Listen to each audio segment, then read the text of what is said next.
天神法眼，诛血焚魔。霸刀开天式。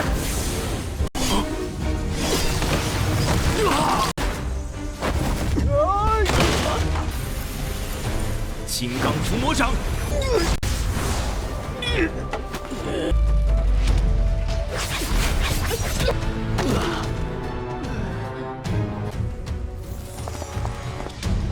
，Oke, halo semuanya. Selamat datang di channel baru. Saya selaku admin di sini mengucapkan banyak terima kasih buat kalian yang selalu setia mendukung sampai detik ini. Di pertemuan perdana kita hari ini, saya akan menceritakan donghua yang baru saja rilis berjudul One Jizizun. Sedikit sinopsis, donghua ini menceritakan perjalanan putra kekaisaran yang akan membalas dendam atas kematian kedua orang tuanya. Sebelum ke ceritanya, silahkan klik tombol like dan subscribe sebagai bentuk apresiasi nyata agar saya lebih semangat lagi. Oke, kita mulai. Cerita dibuka di sebuah benua bernama Jiuzhou. Di dalamnya diketahui banyak sekali praktisi yang mengejar jalan menuju keabadian. Pada masa itu, pemilik Villa Yunhai sekaligus kepala kekaisaran Tianwu yaitu Chu Tianxing bersama istrinya mewariskan kekuatan turun-temurun dari keluarga Chu pada putra satu-satunya. Dia bernama Chu Yunfei, di mana pada saat itu dalam kondisi sangat terdesak karena serangan para pengkhianat yang bekerja sama untuk membunuh dan mengambil alih kekuasaannya. Dengan cara itulah dia menyelamatkan nyawa putranya dan sejak hari itu menjadi hari terakhir bersama putra kesayangannya.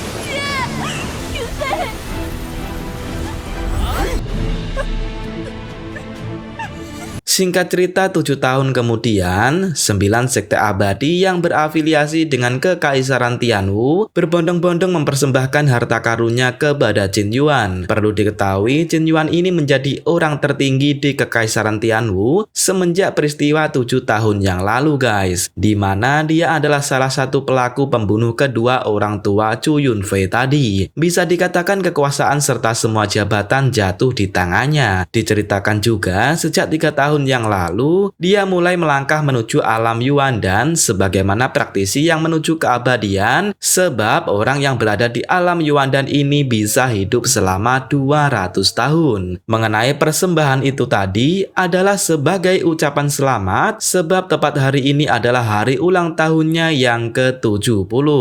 Tak lama setelah itu, Tan Zhihai, pihak Kekaisaran Tianhe, juga datang dengan memberikan kayu jiwa yang usianya 1000 tahun. Menerima hadiah itu, Qin Yuan merasa masa depannya cemerlang karena kayu jiwa berguna untuk menerobos ke alam Yuandan, sehingga nanti tidak akan ada satupun sekte yang berani mengabaikannya. Qin Yuan mengucapkan banyak terima kasih pada mereka yang jauh-jauh datang ke sini untuk merayakan ulang tahunnya. Saat itulah perayaan dimulai dengan bersulang bersama. 我等恭贺秦朗，寿比松鹤，太侯德高望重，乃帝国栋梁，不当与诸位道友痛饮3000杯。 Di luar istana, Chu Yunfei datang dengan dasar dendam atas kematian kedua orang tuanya. Dia membawa 2 anak buahnya bernama Li Suyi dan Duan Wuzhen yang akan mempersembahkan peti kematian. Yunfei berterus terang pada mereka berdua bahwa Villa Yunhai ini dulu adalah rumahnya. Tentu saja ia tidak akan melupakan kejadian 7 tahun silam yang merenggut kebahagiaannya. Yang pasti Qin Yuan akan terkejut karena kondisinya sekarang yang masih hidup. Pada saat itulah kedatangan Yunfei diumumkan pada mereka bersamaan dengan peti mati yang akan menjadi tempat peristirahatan terakhirnya.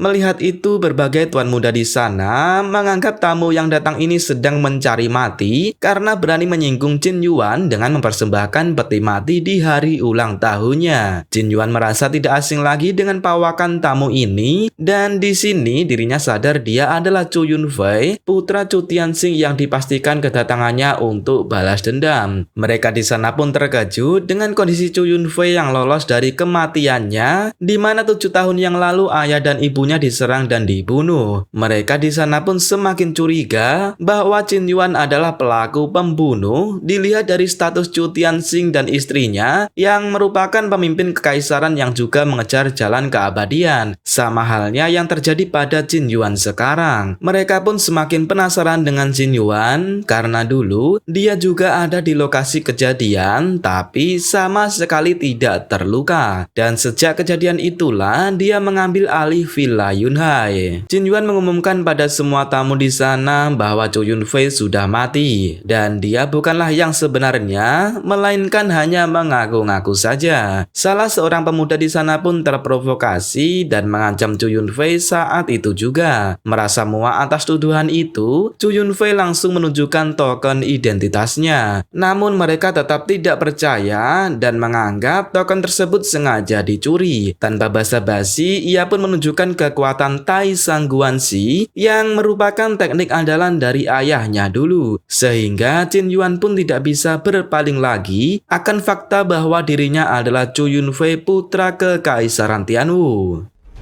这是太上观想法才能凝聚而成的法身呢。 Dalam 7 tahun belakangan ini, tampaknya Chu Yunfei mengalami kemajuan pesat, terbukti dengan terbentuknya tubuh dewa yang hanya bisa diciptakan oleh visi tertinggi saja. Diketahui teknik Tai Sangguanxi ini adalah metode tertinggi yang sempat dibuat rebutan oleh 5 sekte besar karena bisa mempermudah pemilik untuk mencapai kultivasi teratas. Sementara itu, Qin Yuan tak menyangka Chu Tianxing mewariskan Tai Sangguanxi ini pada putranya tanpa sepengetahuannya. Tapi kali ini dia akan merebut metode itu darinya. Dengan lantang Chu Yunfei berkata akan membalas semua perbuatan yang telah menghilangkan nyawa kedua orang tuanya. Qin Yuan ini sangat licik guys. Dia tetap menganggap Chu Yunfei sudah mati dan di hadapannya saat ini adalah orang lain yang hanya berpura-pura saja. Dia mengerahkan semua penjaga Yunhai untuk menyerangnya dengan alibi menjaga mendiang Chu Tianxing. Hampir semua tamu di sana percaya dengan rumor yang mengatakan Qin Yuan adalah pelaku di balik kematian Chu Tianxing dan istrinya. Dilihat dari buktinya sekarang, Chu Yunfei yang menunjukkan identitasnya serta teknik Tai Sangguanxi yang bisa dianggap dia memanglah putra Chu Tianxing. Dari sinilah para tamu mulai percaya akan niat licik dari Qin Yuan yang sebenarnya. Namun mereka hanya diam saja tanpa berpihak pada siapapun. 楚云飞赶来，当有手段。可惜，云海侯先出手了。 Pertarungan dimulai dengan penjaga Villa Yunhai yang saling mengerahkan teknik 9 kejahatan lembah Taiyin yang dimana bisa membunuh jiwa kultivator manapun. Mereka di sana menduga Chu Yunfei akan berakhir di sini. Dengan teknik Tai Sangguanxi, ternyata Chu Yunfei sama sekali tidak kesulitan untuk membantai mereka karena kekuatan serangan teknik tersebut setara dengan alam Yuandan. Tentu saja Li Suyi tidak membiarkan tuan mudanya kelelahan. Dia juga beraksi sangat rapi dengan teknik keterampilan pedangnya yang juga sangat mengerikan.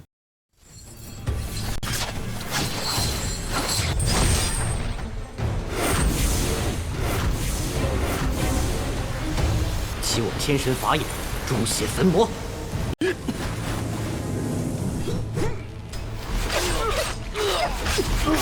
Melihat itu, mereka semua mengaku kagum dengan kemampuan pedang yang sangat hebat. Dan bahkan di tanah kekaisaran ini saja tidak ada yang memiliki gerakan pedang secepat itu. Kemampuan anak buahnya saja cukup menakutkan ya guys. Apalagi Chu Yunfei yang dianggap tuan muda oleh mereka berdua.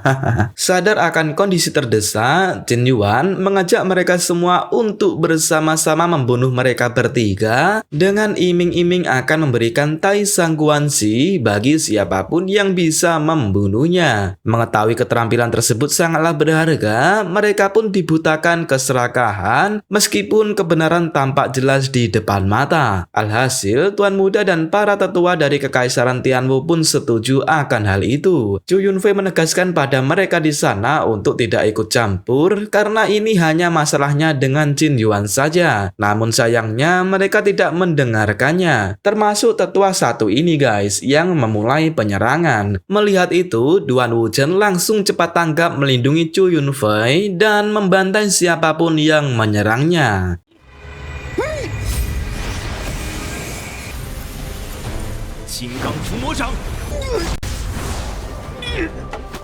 Melihat kemampuan Duan Wuzhen yang memiliki tubuh Dewa Buddha kuno, sontak membuat Tuan Muda di sana tertarik ingin merampas teknik tersebut. Menyadari Zhou Yunfei dan anak buahnya memiliki teknik yang sangat menggairahkan, mereka pun menyatukan tekadnya untuk menyerang bersama-sama. Melihat itu, Zhou Yunfei tetap tenang dan menyuruh Duan Wuzhen tidak menahan kekuatannya untuk membunuh mereka semua. Pertarungan dahsyat pun tidak dapat terhindarkan. Zhou Yunfei pun beraksi tanpa belas kasih dengan membantai para ahli dibantu Li Suyi yang siap meratakan semuanya.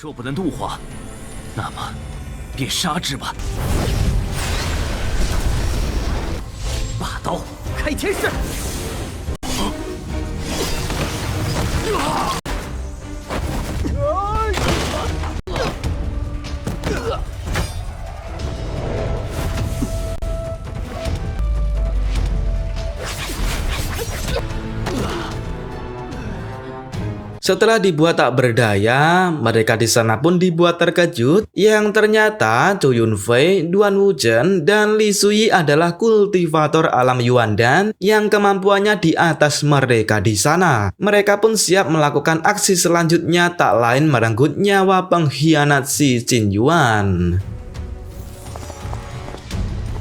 Qin Yuan, 接下来 Di sana tersisa tinggal hanya 3 orang saja, termasuk Tan Zhihai dari Kekaisaran Tianhe yang mengaku takjub dengan kemampuan Zhou Yunfei yang begitu kuat meskipun di usianya baru menginjak 19 tahun. Bahkan ayahnya dulu saja tidak memiliki bakat seperti itu. Qin Yuan tidak menyangka dirinya bertiga memiliki kekuatan sehebat itu, tapi di sini dia terlihat sangat santai walaupun hidupnya sedang terancam. Pada saat itu juga semua tetua dan tuan muda yang baru saja bertarung mengalami jiwanya seperti kehilangan kekuatan. Dari sinilah kita tahu mengapa Qin Yuan begitu tenang, ya karena dia telah menyebarkan racun dari dupa yang dibakar, di mana setiap orang yang menghirupnya akan kehilangan basis kultivasinya. Baiklah, itulah tadi alur cerita Donghua series Wan Jizi Zun episode 1 dan 2. Mengenai cerita selanjutnya saya akan upload secepatnya hanya di channel ini. Oke, sampai nanti kita bertemu kembali. Semoga kalian selalu dalam keadaan sehat serta dilimpahkan rezekinya.